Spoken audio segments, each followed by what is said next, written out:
It seems as though we had all slipped into a false sense of comfort, that justice would prevail and that good would win in the end.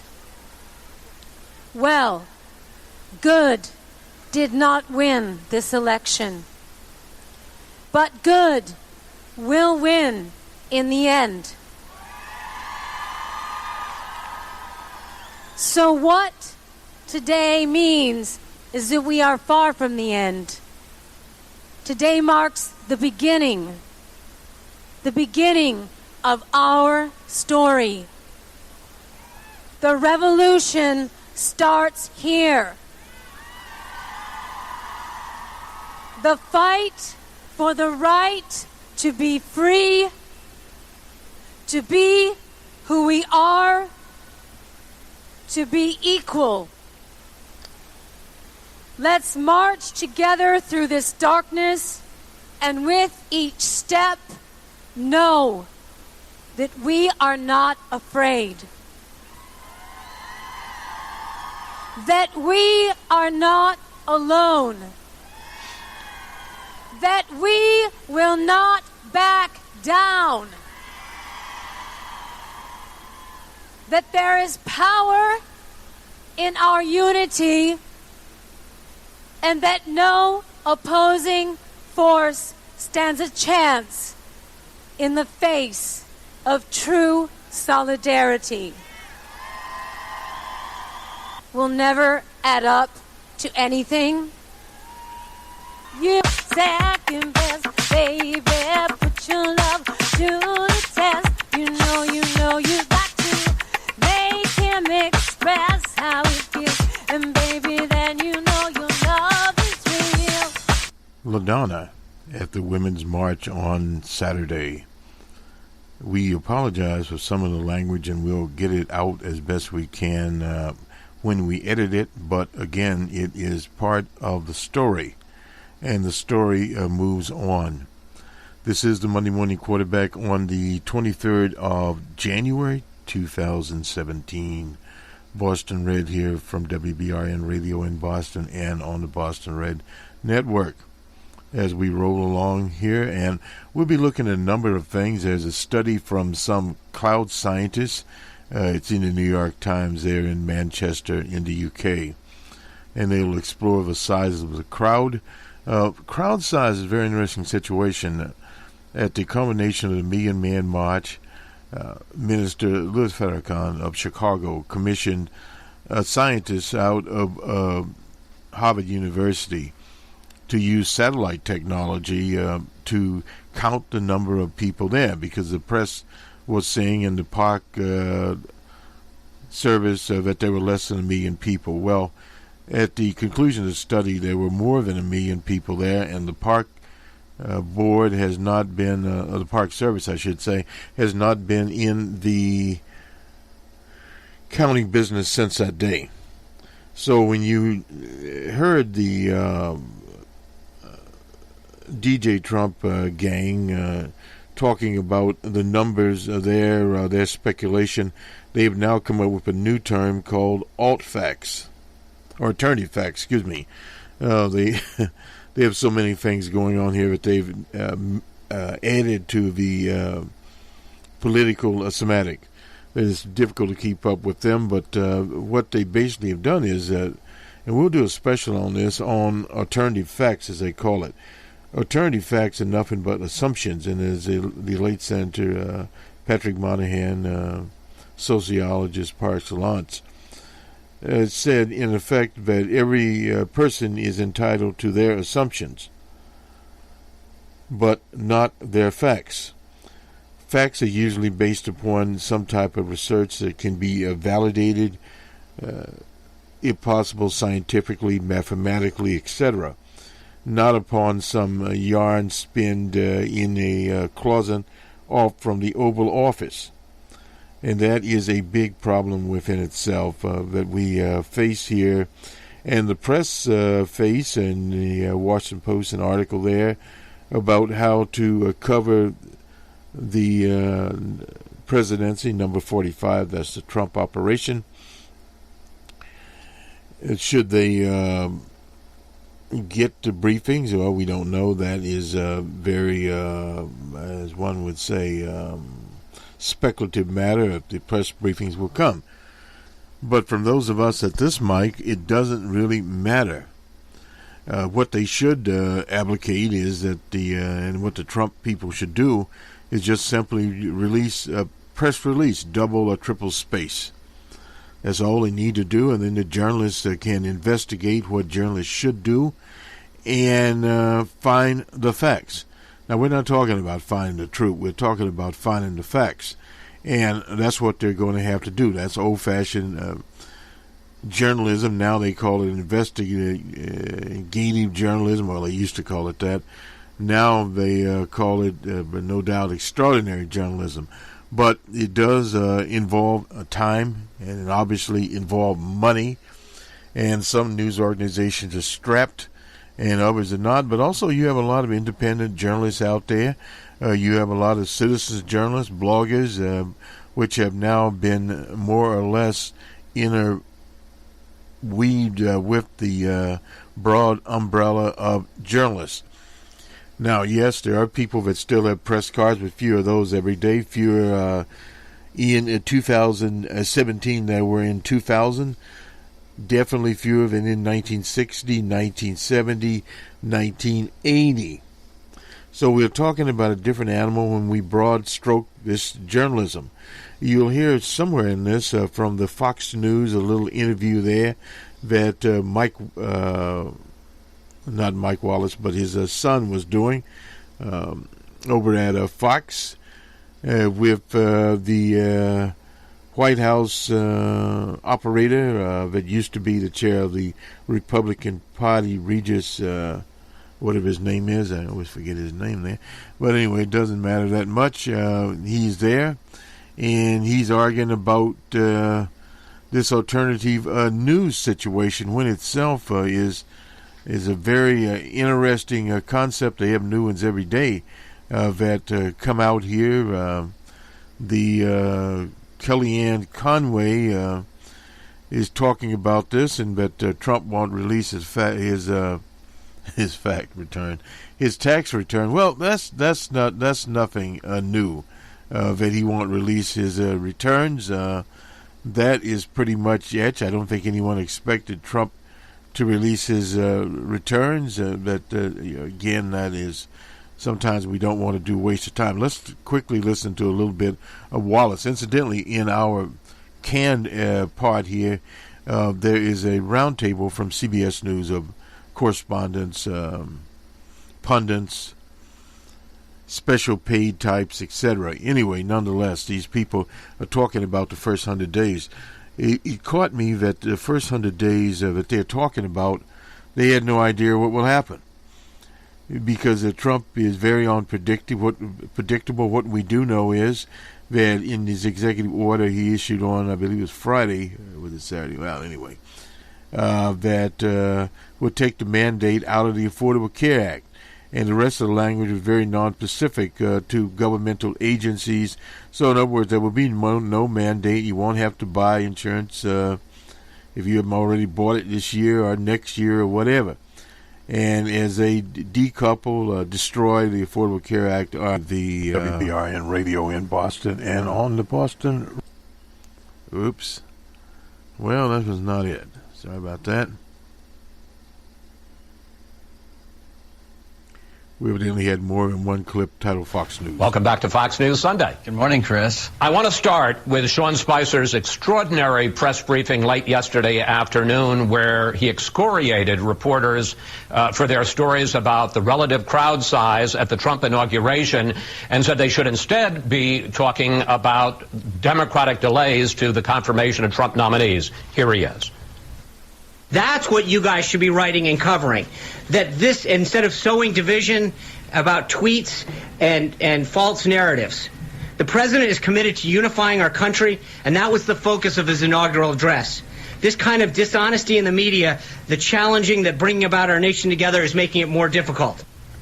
Then Spicer walked out without taking a single question from reporters, writes, President Trump said in his inaugural address that every decision he makes will be to benefit American families. How does arguing about crowd size do that? Because it's really not about crowd size. What it's about is honesty in the media. What it's about is from day one after winning this election and President Trump talking about bringing America together, having a unified American public around unified ideas, not Republican or Democrat, he's ready to get to work. However, the media from day one has been talking about delegitimizing the election, talking about the Russians, talking about everything you can imagine except the fact that we need to move this country forward. Now, we get done with the inauguration. First thing out of the media is that President Trump removed the bust of Martin Luther King Jr. out of the Oval Office. This is an explosive accusation, which could have had incredible ramifications given the history of the press and on this subject matter. Turns out that it was completely false. I walked back into the Oval Office, saw the MLK bust there, and what did the media say? The media said, oh, our bad, someone was standing in front of the bust, we didn't see it. Can you imagine tweeting that President Trump removed the MLK bust? So that's the first day. Day one. Not even, day like hour 3. Then the next day, they put a picture, it was a big story, before the speech actually began, showing all of this white space. Wasn't true. The New York Times then put a picture in the middle section showing the fact that the entire mall was completely full. The point is not the crowd size. The point is the attacks and the attempt to delegitimize this president in one day. And we're not going to sit around and take it. Sean's been doing press briefings every single day. This was... Well, that is from the Trump people here. We'll go to... firstly, before we go there, I was just looking at some state action here in various states. What they're trying to do is intimidate demonstrators by increasing penalties on demonstrators for blocking roadways, highways, etc., and turn them into basically felonies is what they're doing. Anyway, this is these measures are in Iowa, Indiana, even Washington State and North Dakota, where protesters have gathered to obstruct the Dakota Access Pipeline. A Republican lawmaker bill would protect drivers who inadvertently hit or kill demonstrators on roads. Obviously unconstitutional, no doubt about that. But that is some of the activity coming, and you'll see some of this, no doubt, coming from DJ Trump's Washington operation there. That Minnesota has a bill that would assess costs on demonstrators for demonstrations. Outrageous, no doubt about that. Blocking highways, a gross misdemeanor up to a year in jail, while allowing local police departments to sue convicted protesters for costs associated there. The ACLU is no doubt looking at that particular item. Let's go here to a chart, and I appreciate Mary saying this out. We'll go to it in just a second here. We'll, let's see. We'll go to Dan Ravi here. We'll get a little bit of him in. These are not normal times. Dan Ravi was writing on a Saturday, and there are on Sunday. Excuse me. There are extraordinary times, and extraordinary times call for extraordinary measures. When you have a spokesperson for the President of the United States wrap up a lie in an Orwellian phrase, alternative facts. When you have a press secretary in his first appearance before the White House reporters threaten, bully, lie, then walk out of the briefing room without conjuring to answering a single question. When you have a president stand before the stars of fallen CIA agents and boast about the size of his crowd's lies and how great his authoritarian inaugural speech was. These are not normal times.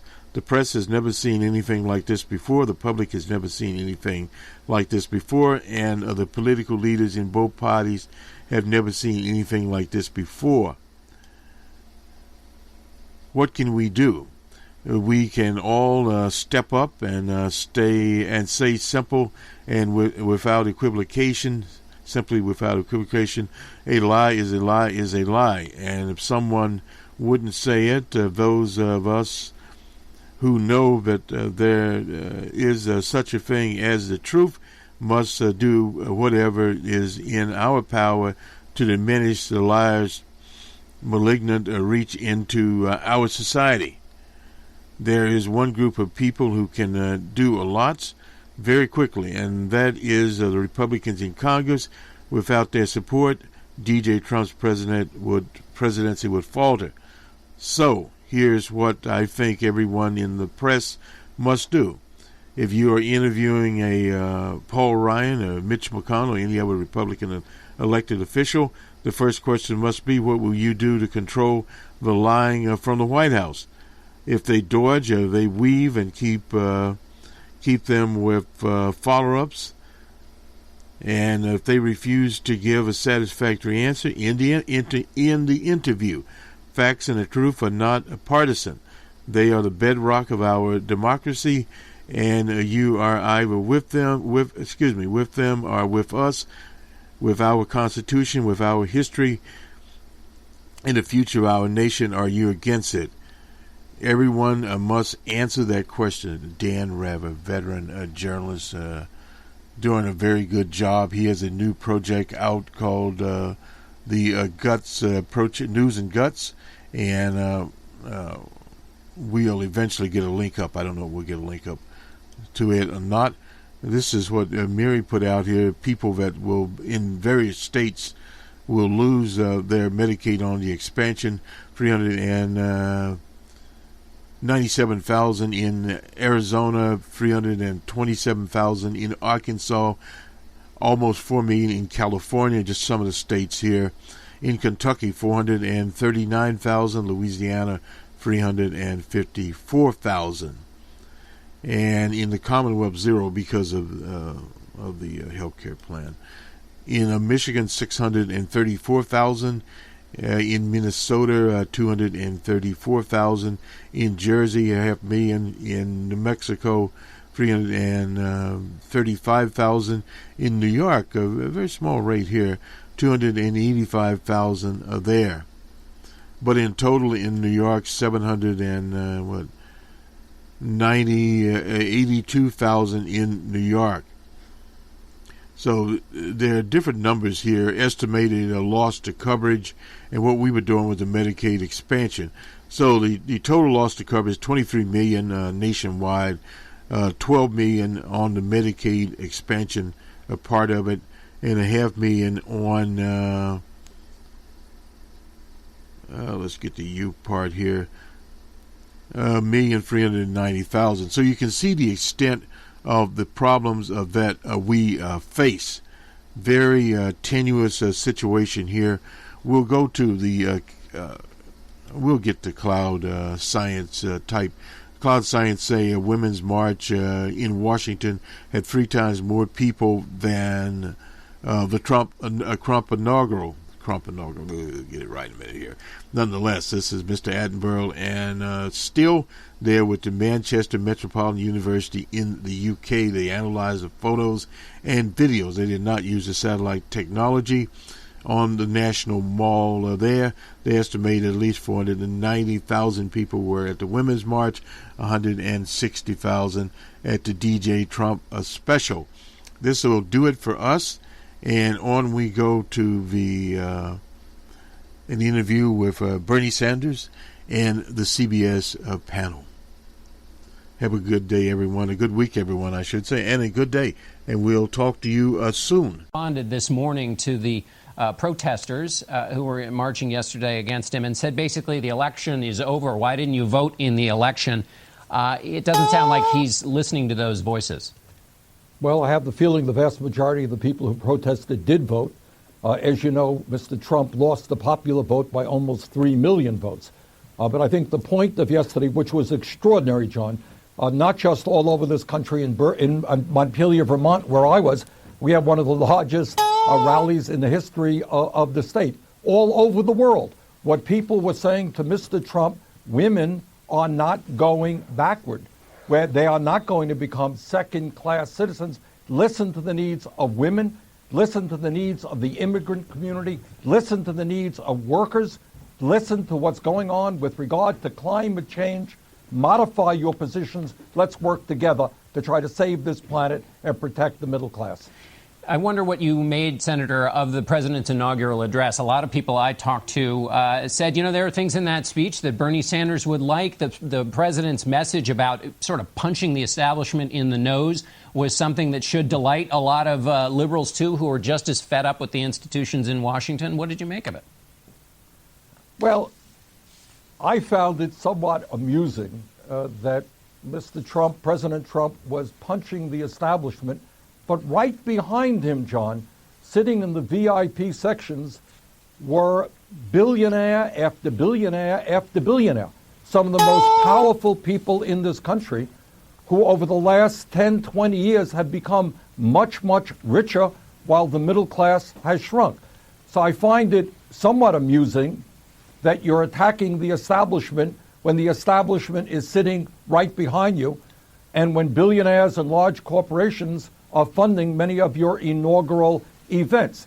Now, if Mr. Trump is serious about standing up for working families, then he's not going to throw 20 million working people off of health insurance. He's not going to cut Medicare and Medicaid. In fact, to my mind, the best thing that Mr. Trump could do right now, today, is to send out a tweet and tell the American people that during the campaign, when he said over and over and over again that he would not cut Social Security, cut Medicare, cut Medicaid, tell the American people that he was not lying, that he's going to keep his word, and that they do not have to live in anxiety. All right, Senator, I want to follow up on that question on Obamacare and those issues, but we need to take a short break right now. We'll be back in 1 minute with more from Senator Bernie Sanders. Stay with us. And we're back with Vermont Senator Bernie Sanders. Senator, you were talking about Donald Trump should reiterate that he will not meddle with Social Security and Medicare. Reince Priebus, his chief of staff, has reiterated that. Tom Price, in your questioning, I believe, said that he wouldn't. Answered your question about that. Do you not believe them, or? Well, John, what does meddle mean? The truth is that right now, the chairman of the subcommittee on Social Security, the Republican chairman of that committee, is working on legislation that would devastate Medicare, which devastates Social Security. Paul Ryan has for years believed in privatizing Medicare and moving it to a voucher program. They're moving aggressively, Republicans are, to make major cuts in Medicaid. What Trump, meddling is not the word. The word we have to hear right now is that he will keep his campaign promise. No cuts to Social Security, Medicare, and Medicaid. I got to tell you something. I talked to a psychologist last night who told me that some of her patients are already in increased anxiety. What happens if they lose their Medicaid? What's going to happen to them? So Mr. Trump, President Trump, can reassure the American people that he will keep by keeping his campaign promises. I guess the question of cutting then gets everybody into a big debate about what is a cut and what isn't a cut. But let me ask you about the Affordable Care Act and the executive action the president has taken. What do you make of it in terms of the health of that bill or that program? Well, look, it is clear that the Republicans want to repeal the Affordable Care Act. The American people are very divided on the positives and the negatives of the Affordable Care Act. But very few people, John, think that you simply end the Affordable Care Act, you do away with the protection that people have for pre-existing conditions and go back to a time when if somebody has cancer, they could not get health insurance, or you take young people off of their parents' health insurance, or you do away with the caps. People don't want to see that. And it seems to me, and to the American people, you just cannot repeal the Affordable Care Act without a replacement. Republicans have had 8 years to come up with the replacement. I have not seen that yet. Let me ask you about some areas where you might be able to work with the president, and especially given the speech he gave in his inauguration. On infrastructure, next week they're going to spend a couple of days, I've been told, on trade. On drug pricing, he sounds exactly like you in terms of can you do anything to reach out, and why not grab the moment? That's right. You're absolutely right. We are going to introduce legislation that will substantially lower prescription drug costs in this country, because the pharmaceutical industry has been ripping off the American people right and left. Outrageous. I would hope very much that President Trump will work with us in terms of having Medicare negotiate prices with the drug companies, in terms of allowing Americans and pharmacists to buy lower-cost prescription drugs from abroad. If he wants to come on board and work with us, that would be great. In terms of infrastructure, clearly he is right when he says that our infrastructure is crumbling. We can create up to 13 million decent-paying jobs by rebuilding our crumbling infrastructure. We're going to have legislation in that will do just that. I hope that he will work with us. All right. We also understand that our trade policies are a disaster. Let's see if we can work together on that as well. All right, Senator Sanders, thanks for being with us. The test will be whether Democrats allow Democratic senators to work on analysis.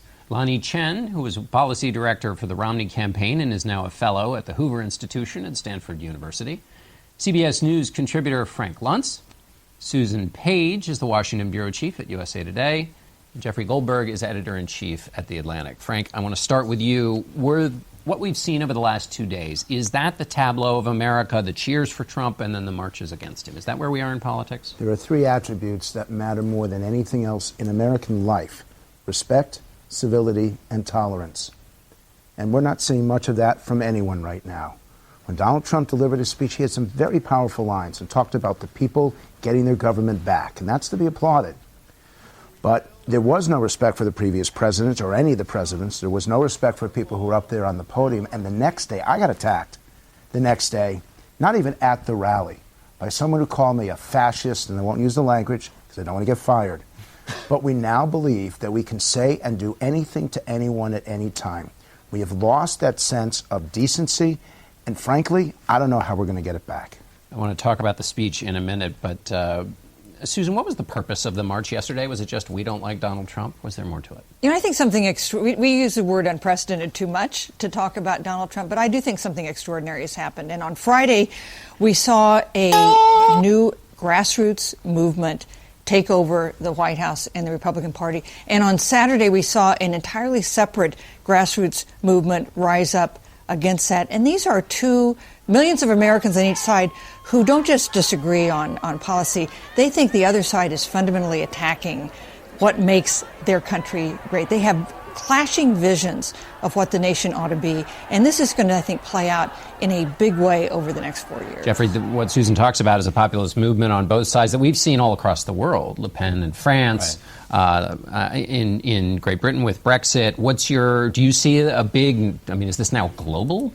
It certainly is global. I mean, you have populists rising across Europe. I think you're also going to see a concerted effort by Trump people to help those people rise. And so you're going to have an echoing effect. And this obviously goes into the Trump affection, let's call it, for Vladimir Putin, this idea of a strong man who will solve your problems. He is attracted to people in the populist movement across the world who affect that kind of posture toward democracy and toward the idea of I alone can fix your problems. That's where we're heading.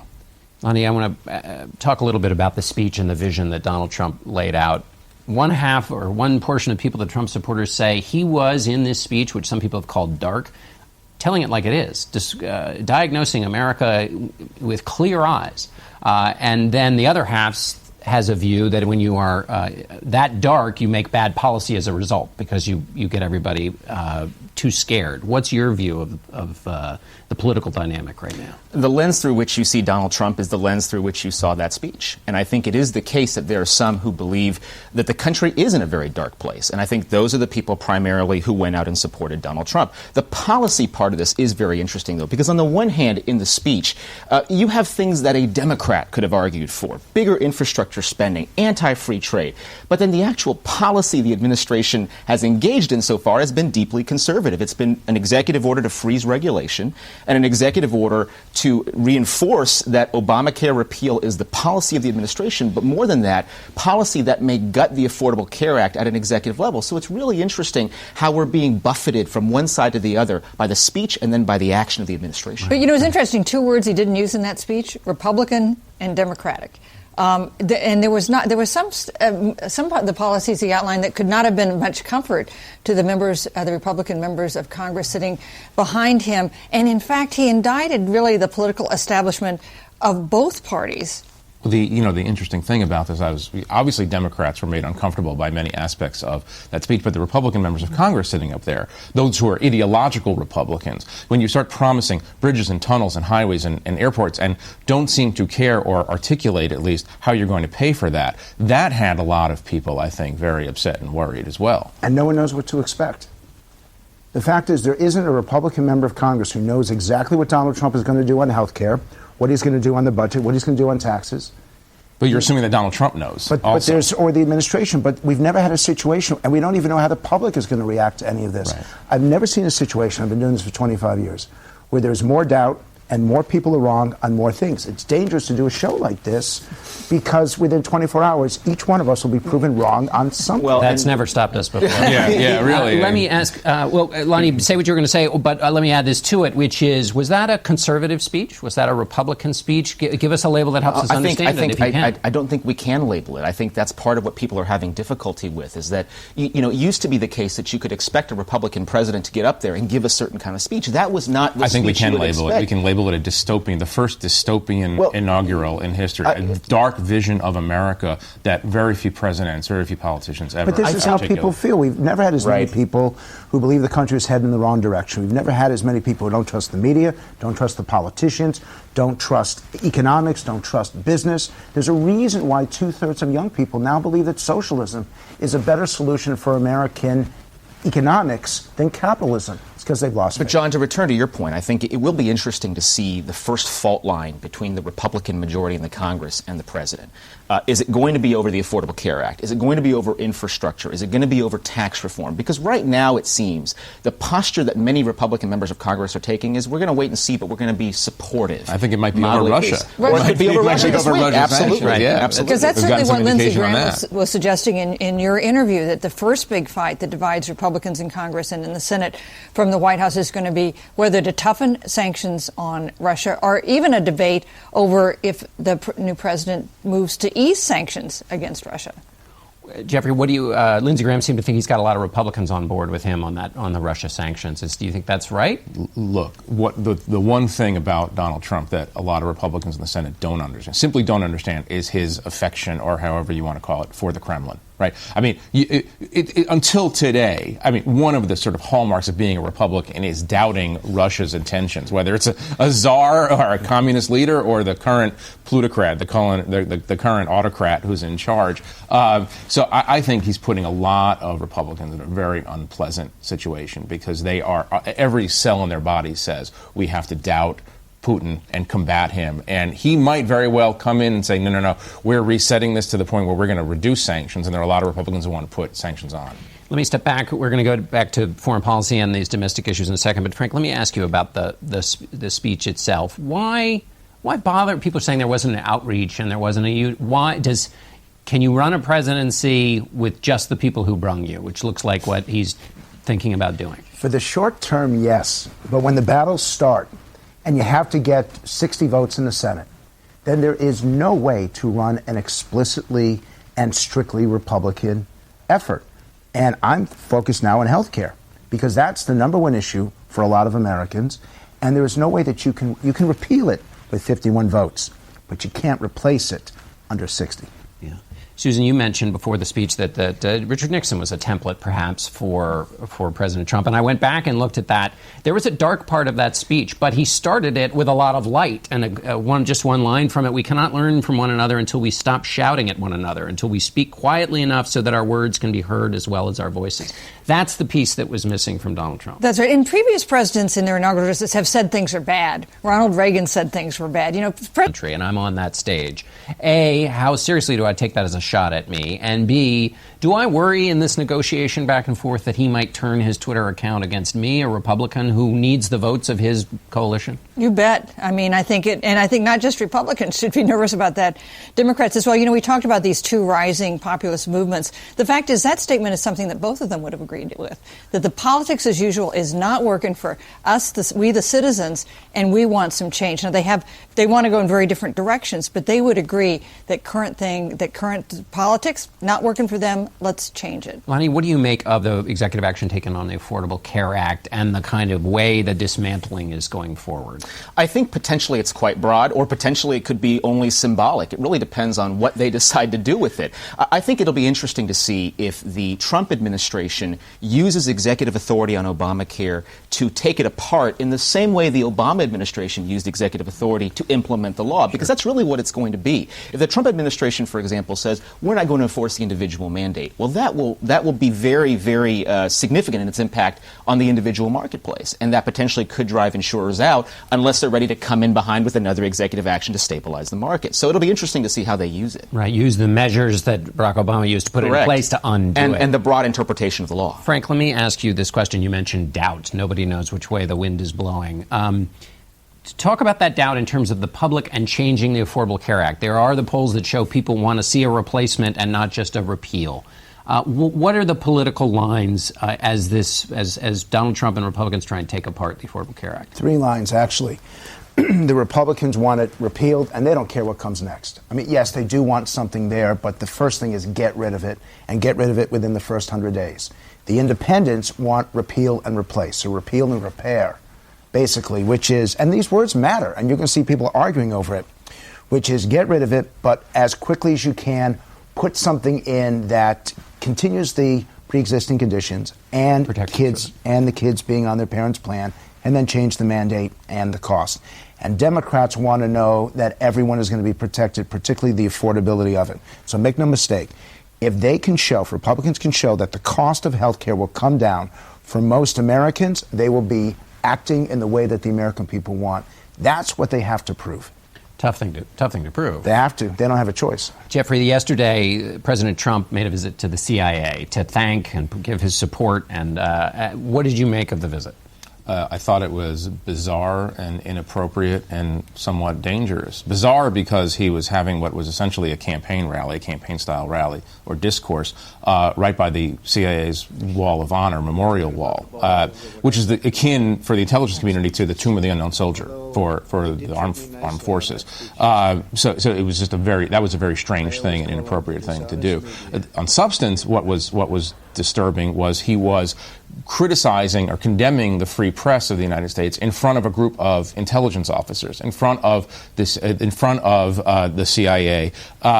That is something that is, sorry to use the word again, but somewhat unprecedented. And it reminded me, someone who's covered the Middle East, it reminded me of a discourse that you hear in places like Turkey or sometimes in Egypt, where the strong man is trying to undermine the institutions of civil society, the institutions of democracy. And I'm not saying that you shouldn't criticize the press, but in front of government employees, and not only government employees, but intelligence service employees, that struck me as a dangerous precedent. But do they treat him, honestly, do they treat him fairly? Does the press treat him fairly? Yes. Does the press treat Donald Trump fairly? There's no one press. I think the so-called mainstream press holds him accountable for his statements and fact-checks him. And often, as we saw yesterday with Sean Spicer, they don't like being fact-checked, especially when they have their facts wrong and the press has their facts correct.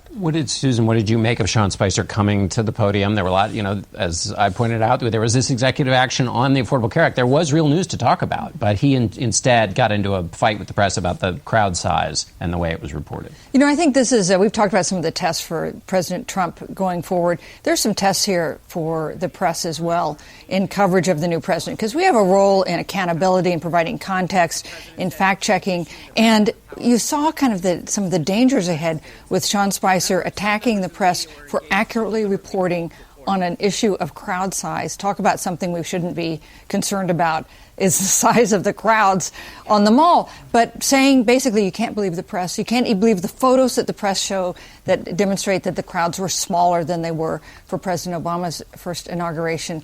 So I think there are some challenges here for the press, and I thought it was a tough start for the press secretary to come out, say accurate reporting was untrue, and then leave without taking questions. Lonnie, let me ask you about overseas and the inaugural address and what Lindsey Graham was talking about. There seems, again, to Frank's point, doubt, uncertainty about whether the Reagan vision of promoting freedom as a good that is in America's national security interest is still part of American policy under Donald Trump. What do you think? Well, the inaugural address laid out a very different framework for foreign policy. I mean, America First has meaning for people that goes back many, many years, and it does suggest a very different orientation. Now, for the rest of the world, I think there's a little bit of, they're trying to figure out what's going on as much as we are as Americans.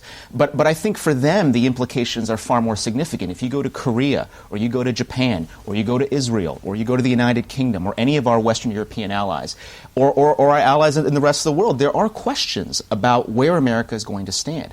And I think the inaugural address really kind of put people on notice that this is going to be a different framework we're operating in. So I absolutely think we're in a different time, in a different place. We have treaty relationships with some of the countries you just talked about, which suggest that America is not first in Washington's view, that Washington, post-World War II, when we became the global leader, that we decided that the defense of other countries was also worth our time, money, and even blood. And so this is the revolutionary aspect of what Donald Trump was saying, calling into question whether we're going to rise to the defense of free peoples. I was also struck, Frank, that the president talked about how America had disappeared over the horizon against other countries.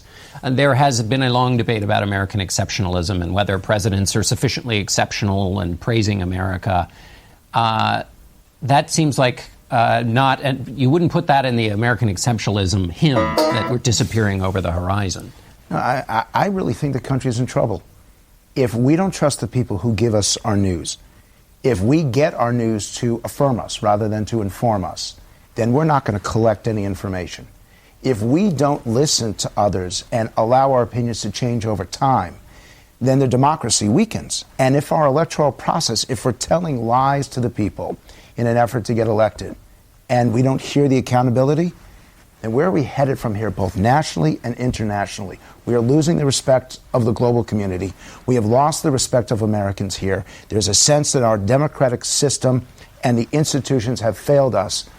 And I see nothing in the last 48 hours to indicate that any of this is going to be addressed in the coming weeks or months. Susan, Senator Graham, I've given him a job elevation there. Senator Graham seems to be pushing forward on this Russia sanctions bill, which sets up a foreign policy, not just debate, but real things. What do you think will happen? Mitch McConnell's got to put a bill in front of the president doesn't seem to like. Well, we don't know that will happen. Senator Graham said if the vote were tomorrow, he'd get 75 votes in the Senate, because the vote's not tomorrow, and the president, Trump, has some ability to lobby Republicans in the Senate as well. But I do think this could be an early flashpoint between the Congress, especially in the Senate, and the new White House, because there is a consensus, there is a Republican consensus among Republicans and Democrats in the Senate that Russia is not our friend, that Vladimir Putin is not a model that we should be following. So this could emerge as something kind of defining in the relationship, especially on foreign policy, between the president and the White House, between the White House and the Congress. And Jeffrey, what do you make of Mr. Rex Tillerson, and his possible nomination to being confirmed as Secretary of State? Well, it seems more likely now that Senator Graham told you that he was going to vote for. That's one thing. And McCain says he will as well. McCain says he will as well. Rex Tillerson is in that category that people, at least insiders, believe is one of the grown-ups who's going to play a responsible role, along with Jim Mattis, in making sure that the United States fulfills its commitments overseas. There are obvious questions about putting the head of Exxon in as the head of the State Department, but he seems to have emerged as one of the more credible figures to be nominated by Donald Trump so far. All right, we're going to have to end it there. Of course, Senator Marco Rubio, his vote is still outstanding. That'll be a real question since he's on the Senate Foreign Relations Committee. Thanks to all of you for being here.